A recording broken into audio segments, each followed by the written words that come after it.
గతేడాది కేంద్రం ప్రవేశపెట్టిన పూర్తి స్థాయి బడ్జెట్లో రైల్వేకు రికార్డ్ స్థాయిలో కేటాయింపులు జరిపారు. మునుపెన్నడూ లేని రీతిలో 2023-24 ఆర్థిక సంవత్సరంలో ఈ పద్దు కింద 2.42 లక్షల కోట్ల రూపాయలు కేటాయించారు. 2013-14తో పోలిస్తే ఇది 9 రెట్ల అధికం. అంతకు ముందేడాదితో పోలిస్తే దాదాపు 1,00,000 కోట్లు ఎక్కువ.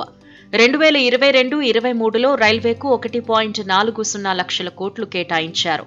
2023-24 రైల్వే బడ్జెట్లో పశ్చిమ బెంగాల్కు రికార్డ్ స్థాయిలో 11,970 కోట్లు కేటాయించారు.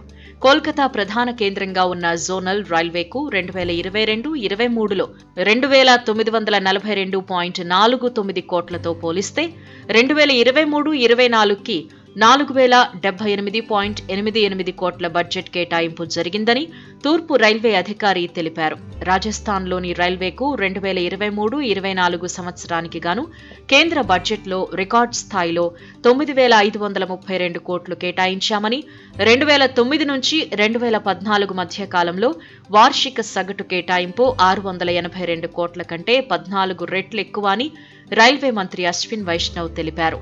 మెట్రో స్టేషన్లను రైల్వే స్టేషన్ ప్రాజెక్టులతో సమీకృతపరచడం సహా వినియోగదారుల సదుపాయాలపై 500 కోట్లు వెచ్చించేందుకు గత బడ్జెట్లో నిర్ణయించారు. రాజధాని, శతాబ్ది, దురంతో, హంసఫర్, తేజస్ వంటి ప్రీమియం రైళ్లలో వాడేందుకు 1000 రైలు పెట్టెలను సమూలంగా మార్చి అధునాతనంగా తీర్చిదిద్దేందుకు కేటాయింపులు జరిపారు. హైడ్రోజన్ ఇంధనంతో నడిచే 35 రైళ్లను, ఆటోమొబైల్ పరిశ్రమకు ఉపయోగపడేలా 4,500 నూతన పెట్టెల్ని, 5,000 ఎల్హెచ్బి పెట్టెల్ని, 58,000 వ్యాగన్లను తయారు చేయాలని గత బడ్జెట్లో ప్రభుత్వం ప్రతిపాదించింది.